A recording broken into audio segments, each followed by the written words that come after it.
Assalamualaikum warahmatullahi wabarakatuh, anak-anak kelas 12 RPL. Kita lanjut dalam proyek kita ya, membuat e-commerce dashboard dengan menggunakan Laravel 8 dan React. Untuk tahap berikutnya ini, seri ke-6, kita akan membuat fungsionalitas logout dan login ya. Jadi kemarin kita sudah sampai ke register, kemudian kita juga sudah redirect ketika berhasil register bagaimana dan ketika belum register bagaimana. Sekarang kita akan menambahkan logout dan login. Nanti di dalamnya akan termasuk menambahkan navigasinya, jadi link untuk logout dan juga login. Kemudian kita akan menambahkan fungsionalitas redirect-nya, bagaimana ketika sudah logout dan bagaimana ketika sudah login dia harus masuk ke halaman yang mana. Gitu, langsung aja kita mulai. Seperti biasa, command prompt. Kita masuk ke working directory kita, cd exam htdocs ecom dashboard untuk yang front end ya. Kita buka di Visual Studio Code. Oke, kita buka yang backend,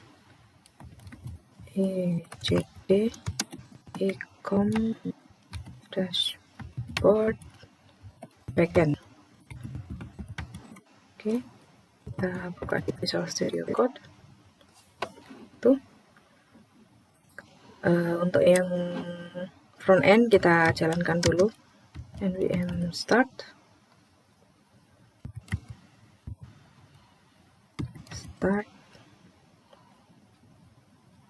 Oke, kemudian untuk yang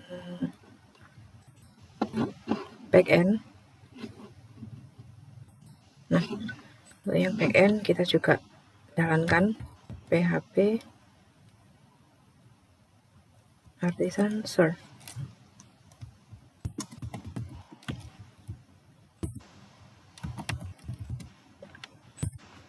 Oke, nanti di sini akan kita kasih tombol logout di sini di pojok kanan atas ya, tapi dia akan dalam bentuk drop down menu yang bisa kita klik, kemudian akan muncul menu yang menu logout di dalamnya gitu. Kemudian mekanisme yang akan kita pakai nanti, kita akan menggunakan local storage. Jadi kalian bisa sama seperti yang video sebelumnya, kalian bisa inspect di application local storage ya. Nanti kita akan mendeteksi apakah di local storage ini terdapat data atau tidak.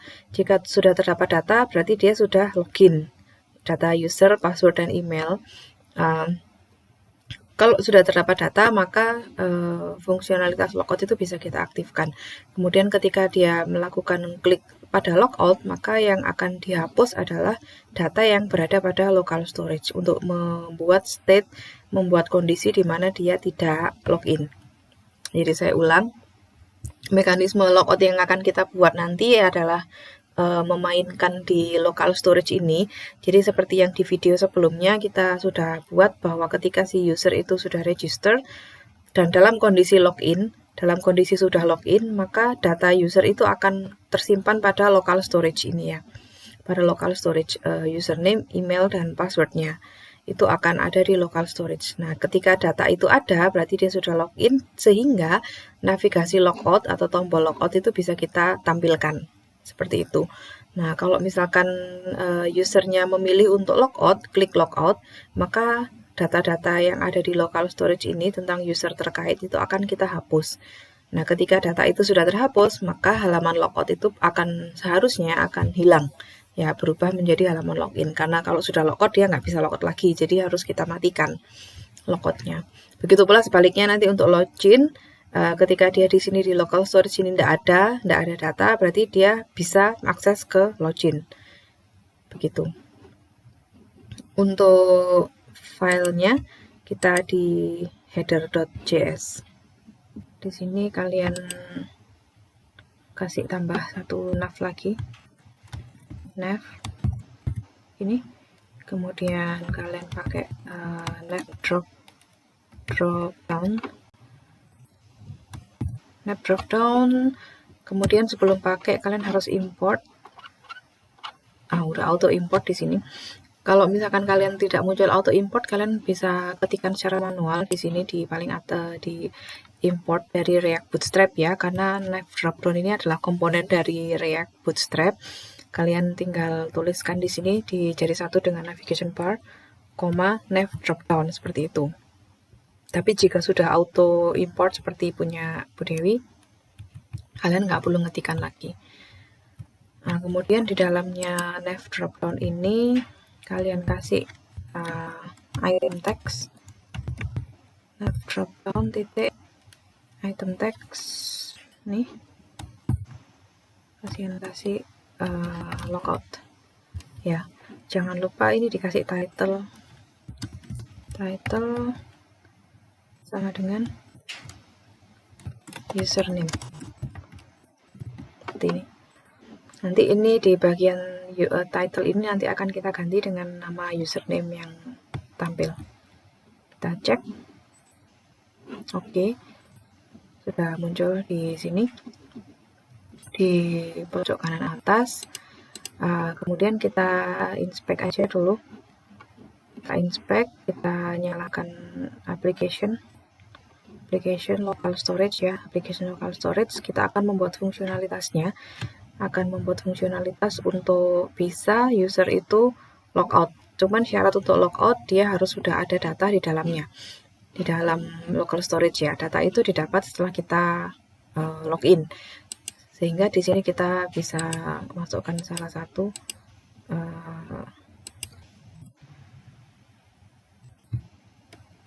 password, username, password dan email, password apapun.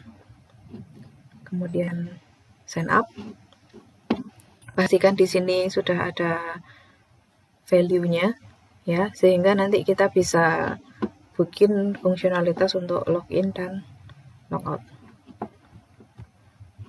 Kita kembali ke header.js untuk menambahkan fungsionalitasnya. Di atas sini kita bikin variabel baru untuk mengambil data dari local storage. Select user, kita kasih nama user ya. Local storage get item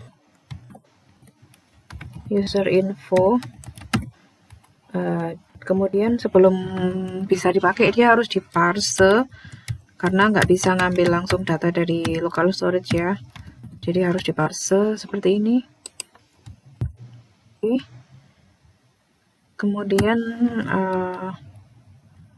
untuk memeriksa apakah memang benar-benar data sudah bisa kita ambil, kita bisa pakai console warn seperti ini, user.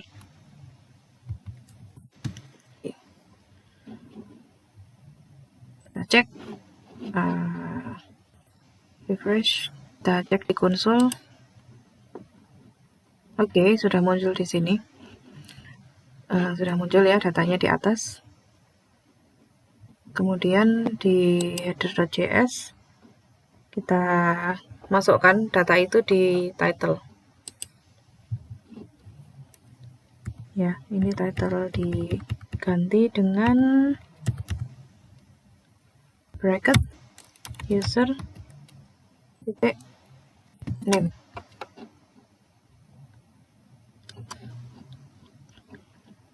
Nah, kemudian ada kasus di mana ketika username itu tadi tidak bisa didapatkan ya, misalnya ada network error atau apapun ya, sehingga username yang ada di sini tidak bisa masuk, maka kita harus menambahkan di sini user seperti ini, agar supaya nanti kalau username-nya nggak bisa masuk akan muncul teks yaitu user seperti itu. Jadi tidak username-nya lagi tapi user. Nanti kalau username-nya bisa terambil datanya, dia akan tampil username.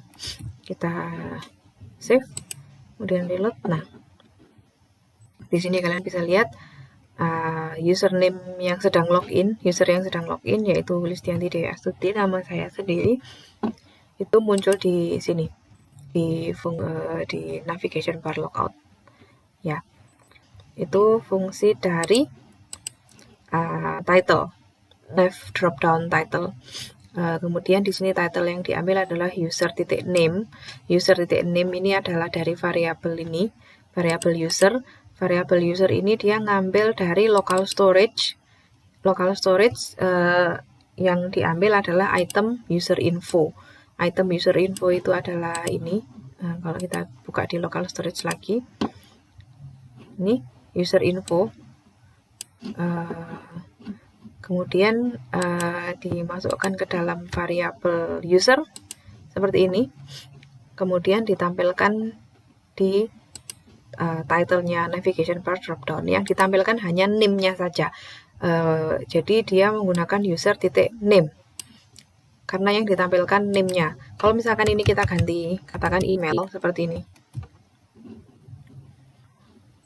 maka yang tampil di atas adalah emailnya. Ya, jadi data ini, data user info itu ada 3, email, ID, dan name. Password tidak kita masukkan, di video sebelumnya kita sudah menghidden password ya, di settingan ininya, settingan aplikasinya. Di sini jadi tampil email, ID, dan name. Itu yang masuk di user info. Di user info ini adalah email, ID, dan name. Kemudian di copy lagi ke variabel user setelah diparse dengan menggunakan JSON. Masuk lagi di variabel user. Kemudian di sini kita tampilkan di title. Kalau mau nampilkan ID-nya saja, berarti pakai ID seperti ini. Maka akan tampil ID. Ya. Nah, ini yang kita pakai adalah name. Oke. Kemudian berikutnya kita akan membuat function login. Function logout. Di atas ini kita kasih, di bawahnya aja sini, function logout. Nah, kemudian isinya apa? Isinya kita local storage clear, sehingga kita ketika user itu pilih logout, maka seluruh data yang ada di local storage itu akan dihapus, dihilangkan, sehingga dia dianggap sudah logout.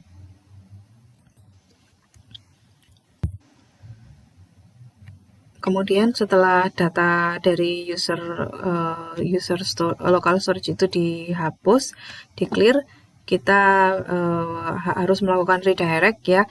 Jadi kalau sudah logout, sudah selesai logout, dia harus masuk ke halaman register ya. Jadi nggak bisa lagi masuk ke halaman update product atau add products. Untuk itu kita bisa pakai use history. Kita import di sini dari Recruiter DOM. Nah, ini use history ya, ini sudah terimport. Bagi yang belum silakan ditulis use history. Oke, kemudian untuk pakai use history kita kasih konstanta dulu. Kita bikin constnya di sini.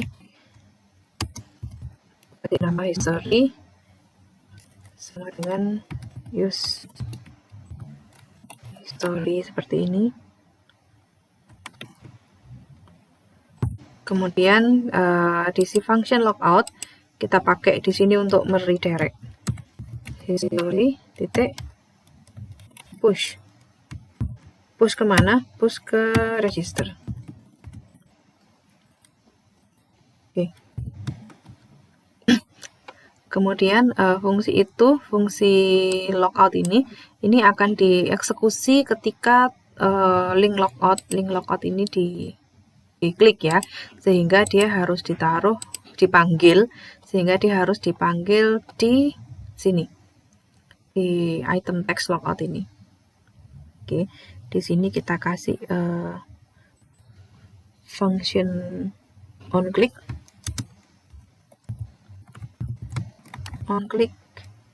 sama dengan logout. Oke, kita coba setelah dikasih onClick. Nah, ini datanya masih ada, kita coba logout. Nah, datanya hilang dan dia akan masuk ke halaman register ya. Oke, kemudian satu hal lagi, meskipun dia sudah logout, sudah masuk ke halaman register, tapi menu logout ini masih ada di sini, masih nampil. Nah, ini harus kita hilangkan ya, karena dia sudah logout, dia harusnya hanya bisa login, nggak bisa logout lagi. Kita hilangkan menu logout yang ada di sini. Bagaimana cara menghilangkannya? Kita bisa pakai if else.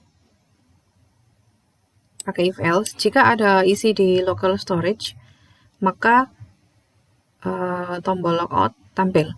Jika tidak ada isi, maka tombol logoutnya tidak tampil. Jadi seperti itu. Kita kasih if else.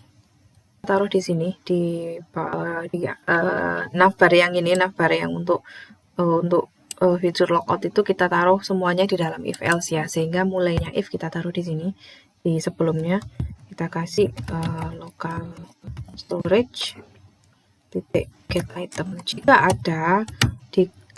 di get item itu ada datanya di local storage ini, kita kasih gini tanda tanya, kemudian bracketnya kita pindah ke bawah,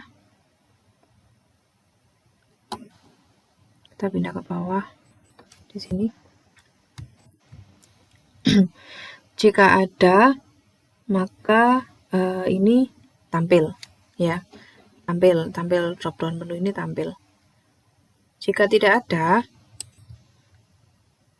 di sini dikasih null gini,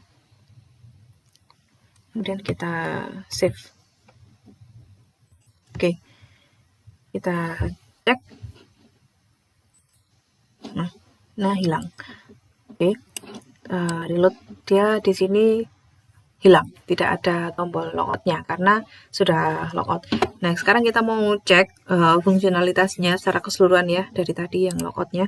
Kita bisa register user baru, Dinda, password bebas, email dinda@tes.com. Kita sign up. Nah, data masuk ya ke local storage dinda@tes.com dengan ID 21. ID-nya ini akan ngikuti di database kalian sudah sampai nomor berapa, jadi tidak harus sama. Tombol logout sudah ada, kan dia sudah login, dia bisa akses ke update dan add product. Kemudian di sini dia bisa logout. Setelah logout, link logout hilang, kemudian data yang ada di local storage juga clear ya, hilang juga. Tapi di database tetap ada, nggak masalah. Jadi yang di clear adalah di local storage aja yang menyimpan data-data login.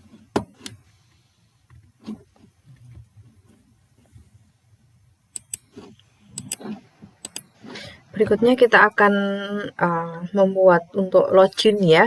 Untuk login ini kalian harus mengingat-ingat database yang sudah kalian buat di localhost di phpMyAdmin. Oke, di sini kalian kemarin sudah register banyak user ya, mungkin banyak sekali user. Nah, kalian harus pakai salah satu untuk melakukan login ya, dengan password yang bisa kalian akses. Jangan sampai kalian lupa passwordnya, karena kalau misalkan kalian nggak tahu passwordnya apa, nanti kalian nggak bisa login. Oke, karena di sini passwordnya sudah dienkripsi. Nah, jika kalian lupa passwordnya apa, kalian bisa register lagi satu akun di sini yang nanti akan kalian pakai untuk uji coba login. Untuk membuat mekanisme login yang kita pakai adalah di backend. Jadi kita masuk ke Laravel, aplikasi Laravel kita, kemudian kita pakai controller yang sama dengan controller yang kita pakai untuk register kemarin di HTTP controller, user controller. Di sini kita bikin function login.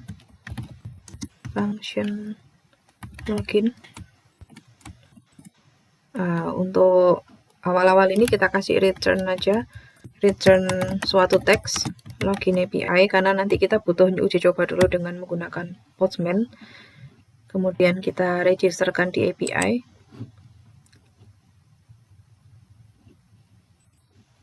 Nah, ini bisa kalian copy paste.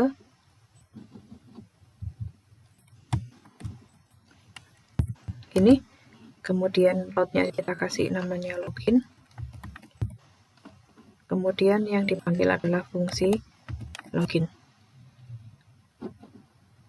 Sekarang kita harus tes dulu di Postman. Jangan lupa disimpan semua. Kemudian kalian buka Postman.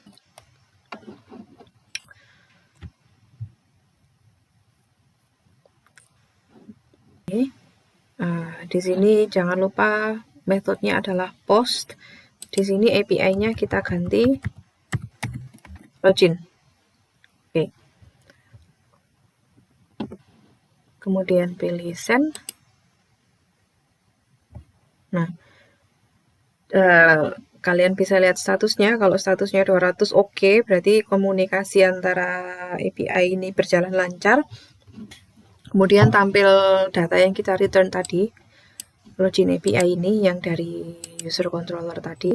Di user control tadi ketika function login ini dipanggil, dia akan menampilkan teks login API ya. Kemudian dia dipanggil di API ini dengan menggunakan localhost 8000 /API /login, manggil ini, manggil API login. Kemudian kalau API login dipanggil, dia akan memanggil function login dari user controller. Nah, function login dari user controller itu adalah isinya return login API, sehingga seharusnya ketika function login ini dipanggil di Postman akan muncul login API sesuai dengan yang ditampilkan di sesuai dengan yang dituliskan di user controller. Kalau misalkan di sini kalian ganti teks yang lain, misalnya mau coba selamat Anda berhasil login, seperti ini. Kalian kasih request baru, maka pesannya juga akan menyesuaikan. Nah, ini menunjukkan bahwa komunikasi kita di backend untuk login bisa berjalan, sehingga kita bisa lanjut ke membuat interface-nya. Sekarang di sini kita akan ngambil data dari database ya. Di function login kita kasih request. Di sini request. Kemudian kita kasih variabel user di sini.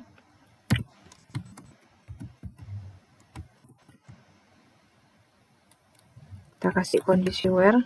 Ini user yang ini adalah model ya. Kita pakai model yang kemarin kita pakai untuk mengambil database. Di sini kemudian kita kasih kondisi where. Kasih email.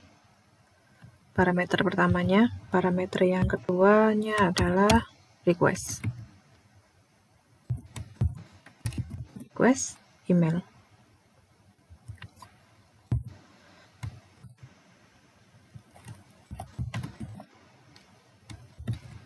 Oke. Ini variable user ini kita ambil dari model users, di mana yang kita request adalah emailnya. Kemudian hanya satu user yang bisa login dalam waktu yang sama.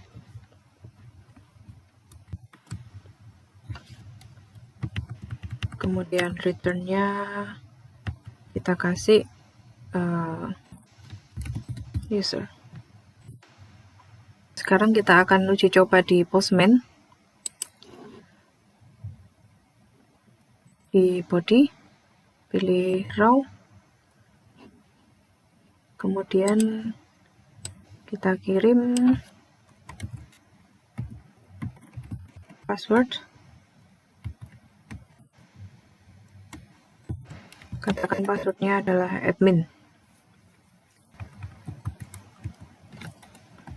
Kemudian emailnya tadi ujilogin@mail.com ya. Kita cek apakah betul emailnya tadi. Oh ya, benar, ujilogin@mail.com. Kemudian kita pilih send. Oke, dapat usernya. User dengan email ujilogin@mail.com, password admin, dapat adalah user dengan ID 22. Jadi ini mekanisme login kita bisa jalan. Oke, kita bisa tes yang lain sebenarnya. Misalnya pilih yang mana ya?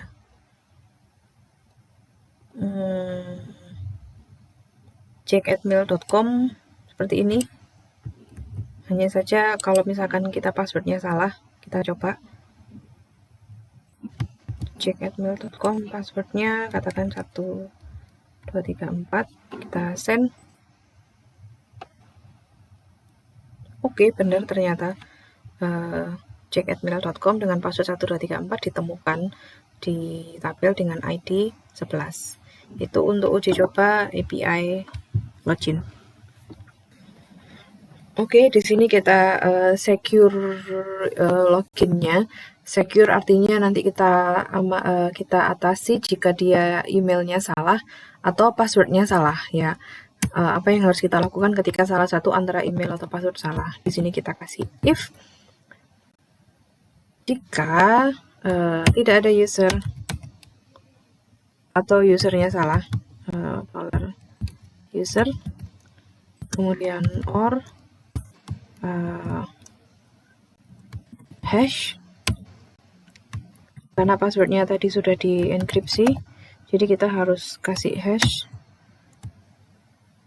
kemudian request di sini. Kita requestnya adalah password, kemudian user password seperti ini. Kemudian apa yang kita lakukan jika password atau emailnya nggak matching, nggak ada, kita bisa return error. Sorry.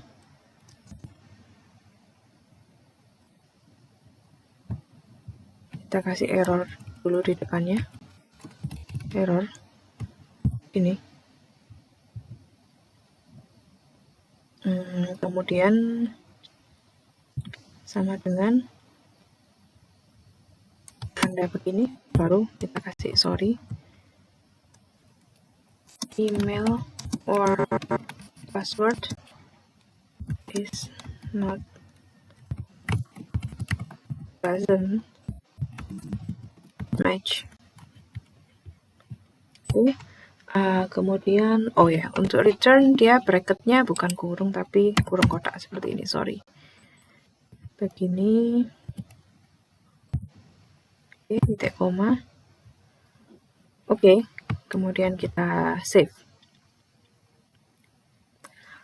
Kemudian kita coba, kenapa ini tadi ada tanda pentung di sini? Karena kita akan memeriksa jika email atau passwordnya nggak cocok ya. Jadi ini jika pentung user, jika user tidak ada dan atau juga pentung hash check request password. Jadi ini password yang diambil dari database, dikasih pentung jika tidak cocok. Jadi pentung ini artinya tidak atau negasi ya, tanda negasi. Jika tidak cocok maka dia return error. Sorry, email or password doesn't match. Gitu. Kemudian kita coba lebih amannya kita register user baru aja deh. Ini kita register user baru, Happy misalnya. Kemudian passwordnya diingat-ingat. Saya kasih password 1, 2, 3, 4. Kemudian emailnya adalah debbie@mail.com. Oke. Debbie. Kemudian kita coba di Postman dengan menggunakan Debbie tadi. Debbie@mail.com. Sekarang kita passwordnya kita salahkan, katakan admin ya. Passwordnya kan tadi Debbie, passwordnya 1, 2, 3, 4. Sekarang kita ganti admin. Apa yang terjadi? Oke, error, sorry email or password doesn't match, karena passwordnya salah. Sekarang kita buat passwordnya benar. 1, 2, 3, 4 sesuai dengan passwordnya si Debbie tadi. Apa yang akan terjadi? Oke, masuk ID 27, nama Debbie, email debbie@mail.com. Sekarang kalau emailnya yang salah, test.com misalnya, kemudian kita send,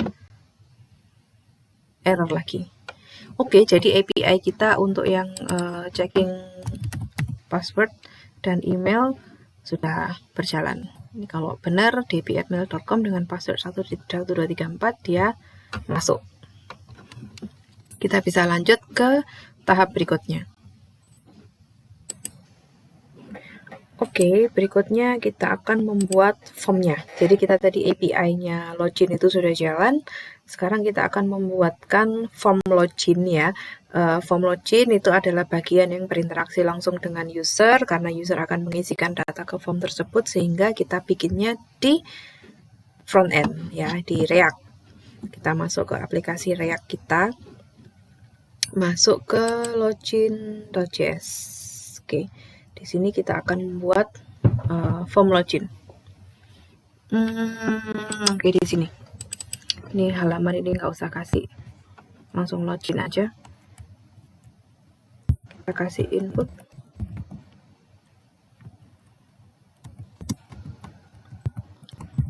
Ini. Kemudian tipenya adalah text.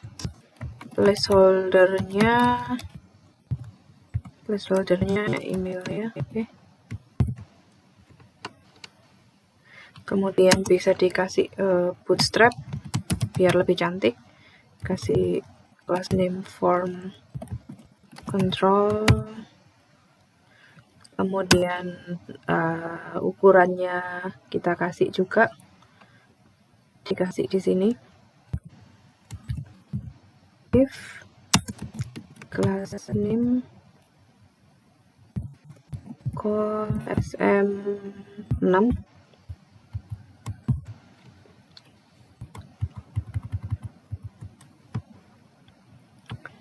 Oke, kita kasih offset juga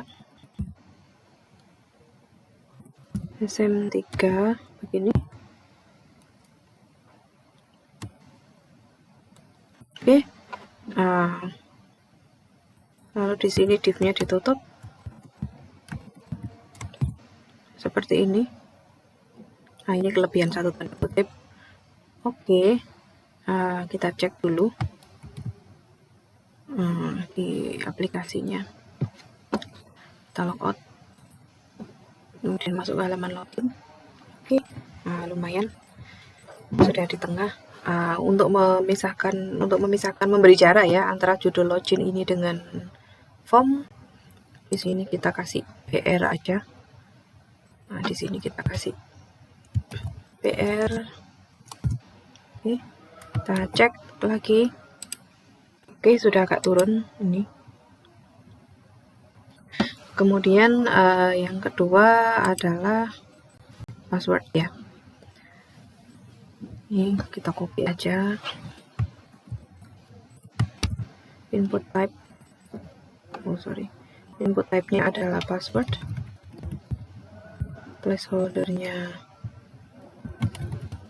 password. Class name form control boleh, kemudian diantaranya bisa dikasih PR biar ada jaraknya. Kita cek lagi untuk lihat look and feel-nya. Oke, sudah lumayan. Kalian boleh hilangkan PR ini jika kalian merasa bahwa akan lebih baik tanpa adanya PR ya. Misalkan tanpa adanya PR akan lebih baik misalnya. Lihat aja email password seperti itu. Menurut kalian lebih baik, lebih oke yang mana? Jadi ya nggak masalah kalau menurut Bu Dewi akan lebih baik kalau ada PR-nya. Kasih aja PR-nya lagi. Kemudian setelah itu kasih PR lagi, kasih button, kasih class name ptn primary, kasih look and feel. Oke.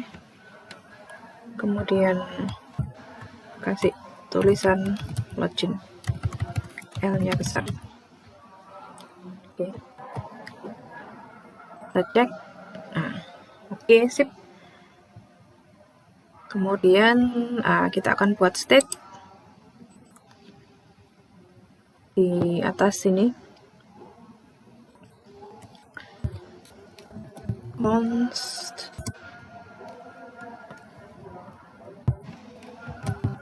email, set email.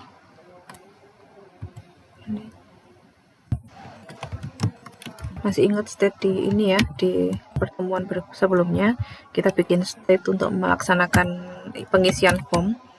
Kemudian yang kedua adalah password, set password sama dengan use state plan. Oke. Kemudian cara kita untuk mengeset state-nya kita kasih di sini, dikasih on change ya. On change sama dengan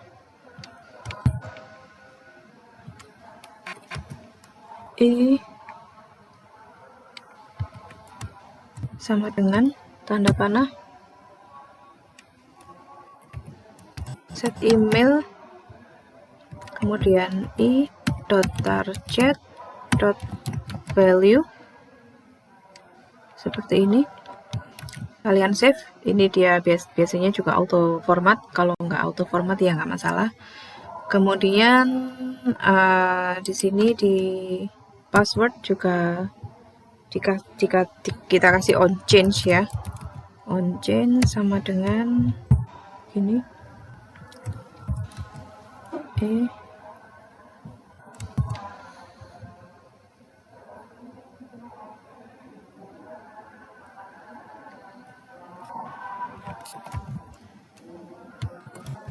set password target value.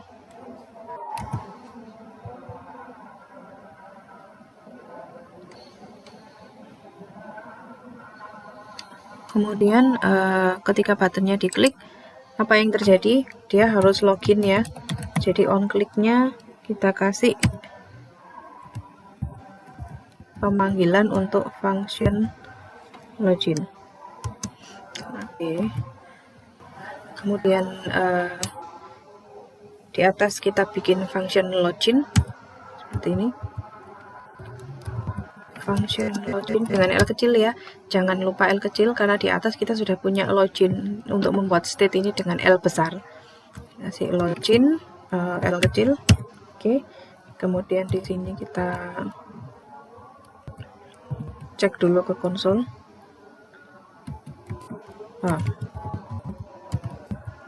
Warn. Kemudian kita tulis email password. Oke. Di sini kenapa kita console.warn dulu, karena kita ingin tahu ketika kita ngisikan informasi di login, apakah data yang kita isikan itu masuk atau tidak. Gitu ya. Jadi kita bisa lihat di konsol. Oke. Kita buka konsol dp@mail.com, kemudian passwordnya adalah 1234. Kita login. Apakah masuk? Oke, masuk di bawah ini dp@mail.com dengan password 1234. Oke, berarti form kita sudah jalan. Kita balik lagi di coding kita. Kita buat objeknya let item, sama seperti ketika kita untuk register kemarin ya. Email, password, kemudian kita kasih fetch,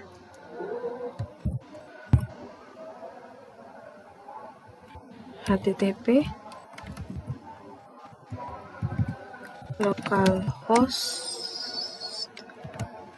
8000, kemudian API, kemudian login, kemudian hasil dari fetch ini kita taruh di sebuah variabel result sama dengan seperti itu. Kemudian functionnya kita kasih sync. Oke. kemudian kita kasih method, ini titik koma, kemudian baru kita kasih method post, koma, kemudian headers, kita kasih bracket,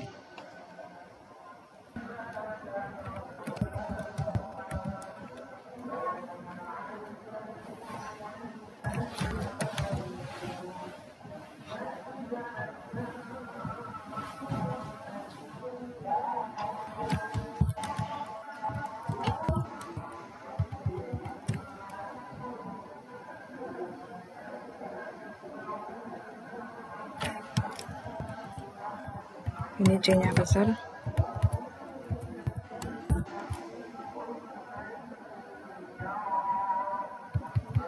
Oke,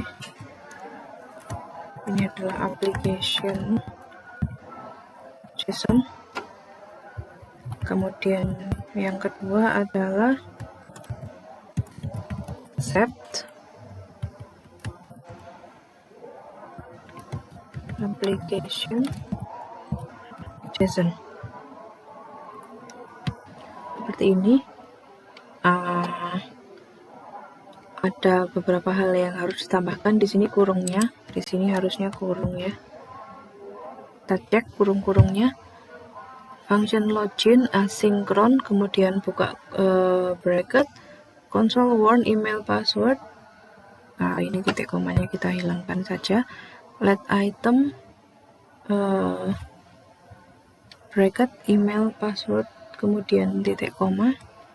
Let result, ini kita kasih await ya, await fetch seperti itu. Kemudian ini kurungnya kelebihan 1. Oke, koma, tanda bracket, kemudian method post, koma, headers titik 2 bracket lagi, terus content type application slash JSON, ini adalah koma bukan titik koma. Kemudian accept titik 2 application JSON, kemudian bracket, kurung tutup, bracket lagi. Cek. Oke, sepertinya sudah cukup bagus.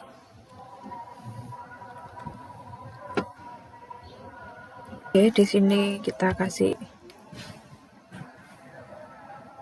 body,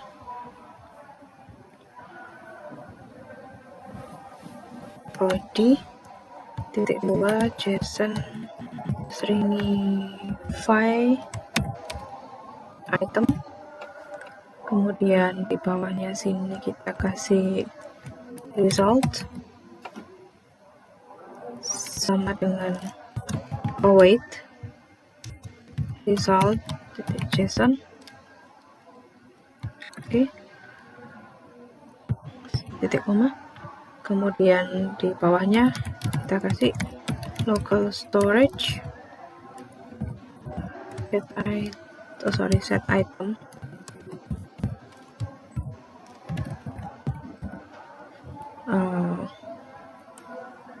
seperti ini. Tapi kita harus kasih stringify ini. Oke. Kemudian kita history.push, kemudian kita kasih add. Oke, kita save.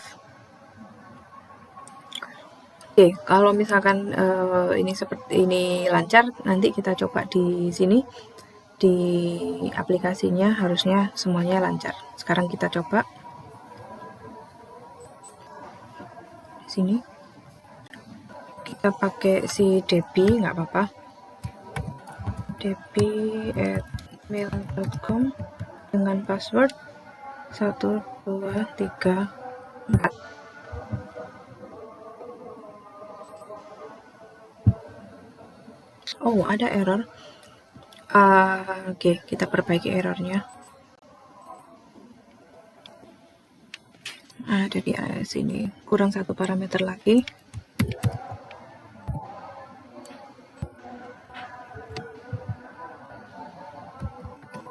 User info, harusnya di sini ada user info. Oke, save. Kita coba lagi. Oke.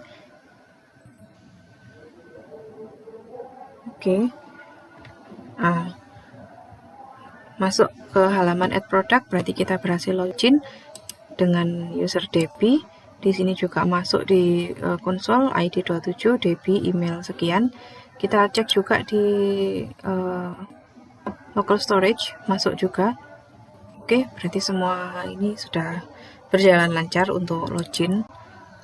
Kita cek lagi di konsol. Oke, kita bisa untuk memastikan bisa logout, kemudian kita bisa registerkan orang lain, kemudian kita coba login ya.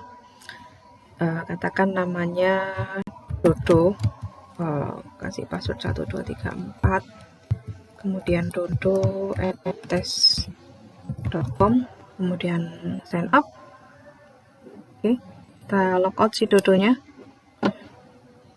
login. Kita masukkan Dodo, emailnya tadi dodo@tes.com dengan password 1234. Kita login, masuk Dodo. Ini menu logout juga sudah muncul di di application local storage, masuk Dodo. Oke, jalan. Kemudian Dodo kita coba logout.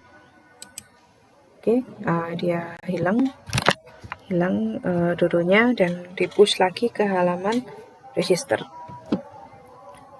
Oke, di header di program kita, di file header, di function logout tadi ada push ke register. Nah, ini bisa kita ganti untuk push ke login. Kita coba sehingga ketika logout dia kembali laginya bukan ke halaman register tapi ke halaman login. Kita coba login Dodo lagi, dodo@tes.com, password 1234, kemudian kita login. Oke, masuk Dodo, kemudian Dodo kita logout. Oke, masuknya ke halaman login lagi. Oke, kita bisa move on ke berikutnya.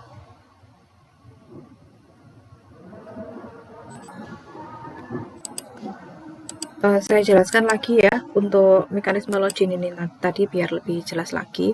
Jadi yang pertama tadi kita sudah membuat form untuk login ya di sini di bagian return untuk ditampilkan. Jadi seluruh function seluruh bagian dari return ini itu akan ditampilkan di halaman web kita. Jadi apa yang ingin kalian tampilkan di halaman login itu kalian taruh di dalamnya return. Kemudian kita buat dua form. Yang pertama form untuk menginputkan email, karena loginnya kita harus pakai email dan password seperti ini. Kemudian yang kedua password seperti ini. Kemudian ada satu tombol untuk login. Kemudian ketika tombol itu diklik, dia memanggil fungsi login dengan L kecil. Nah, fungsi login dengan L kecilnya kita buat di sini ya, berupa tipe asinkron, async function login. Kemudian di sini kita buat sebagai item untuk email dan passwordnya dari database ya. Dari database kita buat ke dalam item, kemudian kita fetch, kita ambil data dari localhost API login, kita masukkan ke result dengan metode post. Data yang dikirim adalah JSON, yang di accept juga JSON. Kemudian setelah data itu diambil, dia dimasukkan ke item, setelah sebelumnya dia di stringify. Stringify ini fungsinya untuk mengubah data JSON ini ke dalam data string. Kemudian setelah itu dimasukkan ke result. Setelah masuk ke result, data login tadi dimasukkan ke local storage. Local storage sebagai user info. Jadi data yang masuk ke result akan akan dimasukkan ke local storage, sehingga di local storage ini ada datanya. Karena kalau nggak ada datanya dia dianggap sudah logout ya. Jadi di set item untuk mengisikan data ke local storage user info. Kemudian setelah berhasil, dia di push masuk ke halaman add product. Seperti itu logikanya. Oke anak-anak, kita sudah berhasil membuat fitur login dan logout.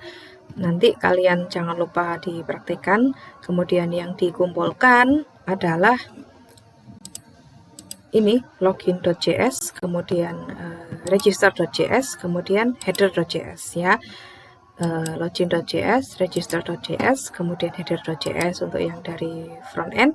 Yang dari back end yang harus diupload adalah user controller dan API. API-nya file API PHP dan file user controller PHP. Jangan lupa hasil uji coba di Postman itu di screenshot, kemudian hasil tampilan-tampilannya pada saat kalian mengerjakan, kan kalian menguji coba di tampilan-tampilan itu juga kalian screenshot. Oke anak-anak, jika ada yang kurang jelas bisa Japri Bu Dewi untuk bertanya, bisa ketemuan di mana gitu, terserah. Pokoknya sama-sama longgar. Terima kasih, semangat dalam mengerjakan. Semoga kalian semua diberi kelancaran dalam belajar. Terima kasih. Wassalamualaikum warahmatullahi wabarakatuh.